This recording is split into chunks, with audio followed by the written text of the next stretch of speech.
Good evening, Earthlings. My name is Jen, and okay, how do I say this? Over the last 9 months, I have been given knowledge that I just have to share with the world. I have to put it out there. What I really want to do is put together like a team of citizen scientists all over the world who can go out like on their own property and do some research, or go out into public places and bring a magnifying glass, a jeweler's loop, simple things. We don't have to do major archaeology digs or anything, but if people are in the position to do that too, even better. But there are parts of this world that need to be examined. And what I have done is, when you look down at a map and all you see is just craziness, it just looks weird. It just looks like patches of weirdness everywhere and there's no making sense of it. Well, I spent like over a year actually just staring at Google Earth and trying to decipher what it was I was looking at. And over time, my eyes started to see different formations, and I started to recognize different patterns. And then I started visiting those places on foot, and I started to put together hypotheses in my mind. And then I started to, it just went crazy from there. And like, everything is checking out. And some of this stuff seems like science fiction. I mean, I have gone, okay, it's kind of ruining my life because like all I can do is, I'll start washing my dishes, say, let's just say it's 10 o'clock in the morning and I'm washing my dishes. And all of a sudden I will have a thought like, oh, if I look this up, maybe that'll show me. And I'll run over to my phone and I'll type it in. And the next thing I know, it's 5 o'clock at night. I'm still standing there with my phone in my hand, researching something else because I have branched off so far from where I originally started. But it's just as fascinating. I haven't eaten. I haven't gone to the bathroom. I haven't had a glass of water. I haven't moved from that position all day long. And then I could do, 10 more minutes of housework and then it'll be something else. And I cannot pull myself away from it. I understand mad scientists now. I get it, because like why they were so unkempt and crazy looking is because your fascination just pulled you forward and you can't, it's almost like you want to find out you're wrong finally so you can put it down. But I haven't run into any walls yet. And so I can't put it down. And like, I should be looking for a job. I got laid off a few months ago. And I'm not this is all, like I said, I can't even get my freaking dishes done because I am so obsessed with all of this, because everything that I have been taught, like all the 5th grade science was all a lie. And I don't know if it's that they are lying to us on purpose or if they just made it up and figured that we would never realize that they were making it up. I don't know if like these people with high-level degrees are graduating just with so much hubris that they think that just because they had to learn it for a test to get their degree, that's what, just because you have to learn plate tectonics doesn't mean it's real. In fact, I can debunk it in another video in probably less than 3 sentences. So, but that's a video for another day. But here's where we're going to start, okay? That's why I really need help with this. I need other people researching too, because science is like, they're so slow to accept anything. Academia, look at the way they treated Galileo And there are just so many people throughout time, where they were right on the money, and it wasn't until after they died that the world came to realize they were right.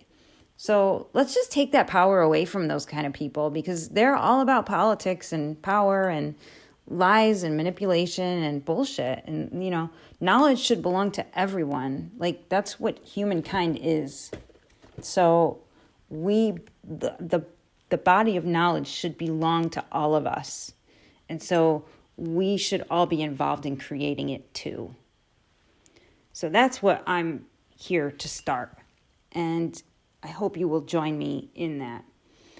And okay, this is to just give you a taste of what I'm talking about. Here we go. This little short was on showed up in my YouTube feed tonight. It's a video taken by the International Space Station of Sarychev volcano in Russia in 2009, on the day that it exploded. The caption says that it's the eruption, but there's a problem with this picture. Let's start there. Does anybody else see the problem? There are two major problems with this picture, actually. It's a very lovely picture. It's a great picture taken by the ISS. But the fact that it even was taken is a problem, because who went around and cut this perfect little hole in the cloud cover so that the ISS could see down there just right? That's interesting, right? And then also, if it's a volcanic eruption, where's the lava? Because when I moved to Hawaii, I was 5 years old, and my mother bought me a book about Hawaii volcanoes. And I looked at that thing just about every day the whole time I lived there. And featured prominently in every single photo was lava, molten lava, flowing, red, gorgeous, like the blood of Earth oozing out of her sores. And that's exactly what it is. That's exactly what a volcano is. I'm here to tell you a volcano is a scar from a previous impact of a space object, be it an asteroid, a comet, something. It's the hole. It's the crater that was created. That's why they have craters. The crater was created by the impact, and it pushed the ground down so much and thinned out the crust so much that it allowed the magma, the inner core, to bleed out of the surface. It's a wound. And you're looking at a wound being reopened by a new impact. And you will find, I will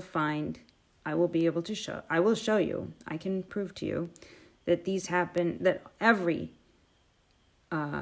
volcanic eruption is caused by an impact of some sort of outer space object, be it, I would assume they're asteroids, but I suppose it could be also space debris. I don't know if the space debris could actually cause a volcano to erupt, but I know an asteroid can. And I know that's what we're looking at. And I'll get into the details of that in another video, but what I want to show you first is, of course, the fact that there is no lava. And I also want to bring to your attention that, okay, so we're looking at this plume. If you look at the bottom, you can actually see there's a crater. It's a crater. It formed a crater.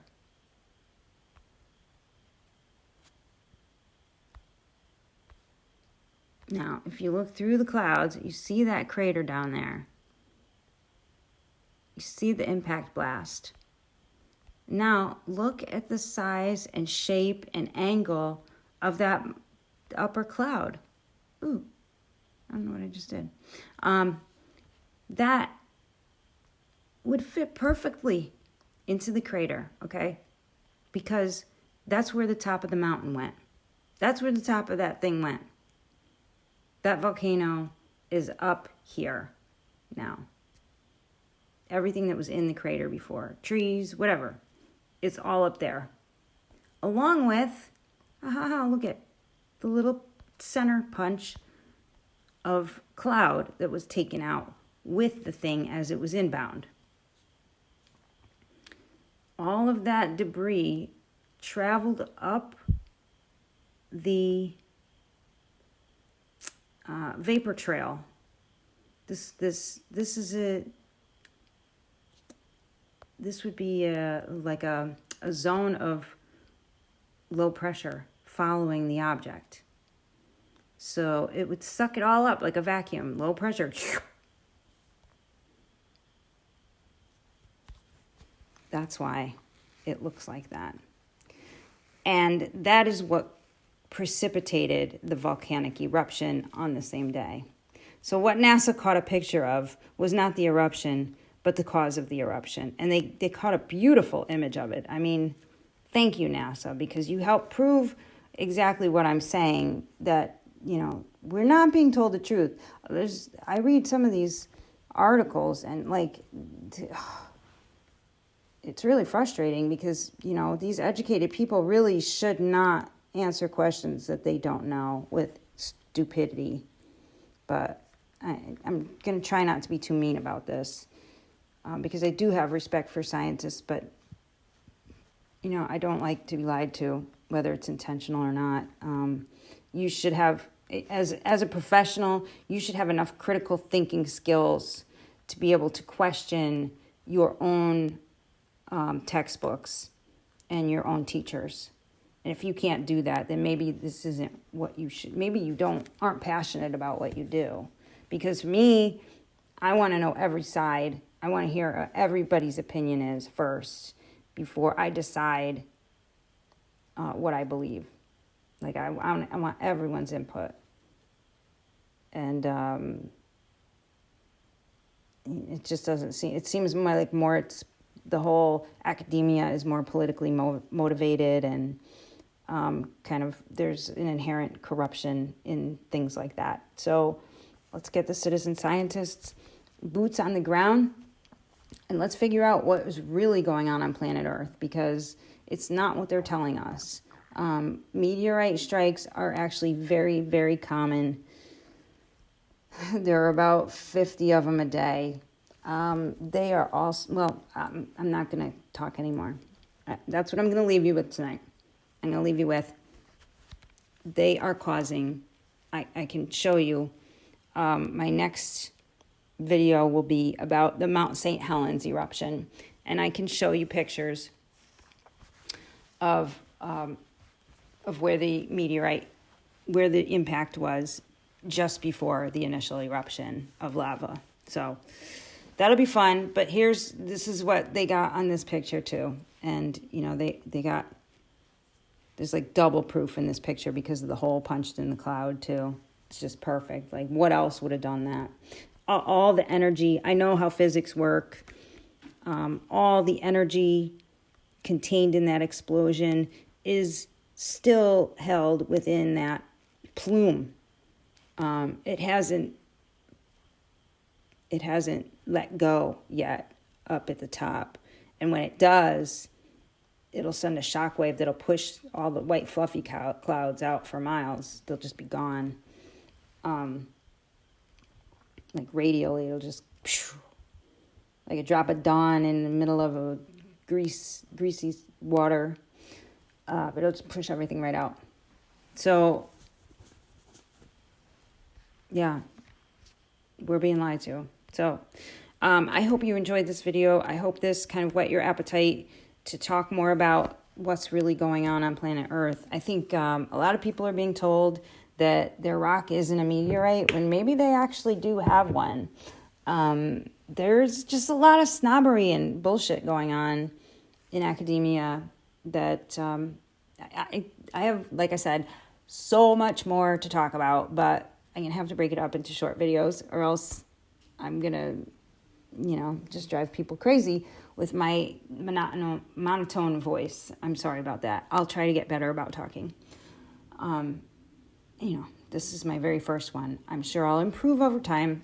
Anyway, enough of that crap.